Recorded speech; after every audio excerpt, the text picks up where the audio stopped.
Je m'appelle Marie Frémiot et je suis formatrice et conseil en entreprise sur les questions de management, de communication non violente et de gestion des émotions.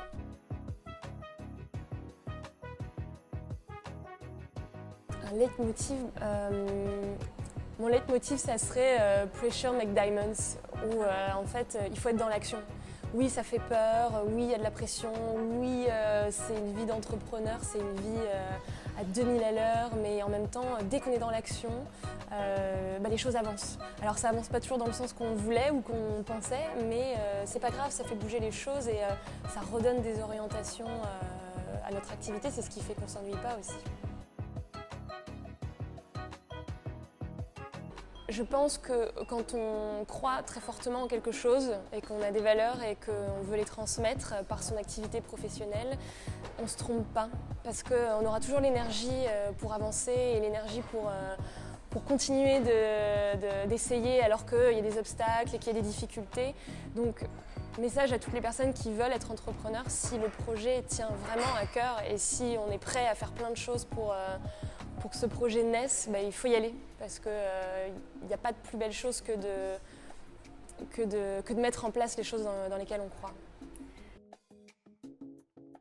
J'ai une admiration pour les femmes qui vont se mettre en danger et prendre des risques pour elles. Je pense à Nasrin Sotoudeh principalement, qui est avocate des droits de l'homme, qui combat au quotidien et qui se retrouve à faire des années de prison, à recevoir des coups de fouet, en veux-tu, en voilà.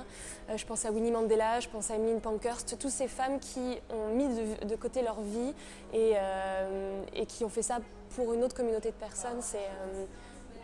C'est extraordinaire de philanthropie, de générosité et en même temps de courage. Je suis complètement subjuguée par cette forme de courage.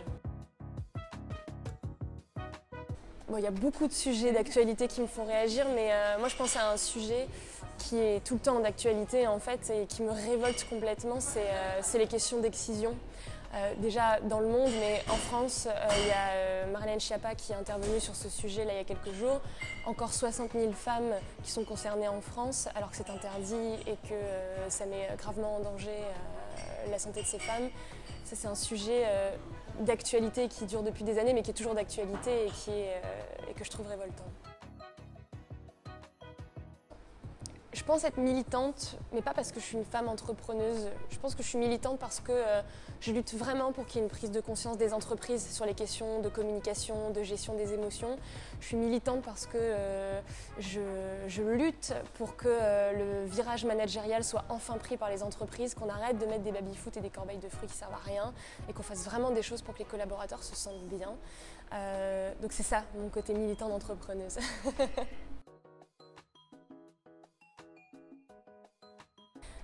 J'ai un coup de cœur pour une page Instagram que j'ai découverte il y a quelques jours qui s'appelle Ta pensée à et qui parle de la charge mentale. Et il était temps que quelqu'un en parle parce que ça, pour le coup, ça concerne beaucoup les femmes.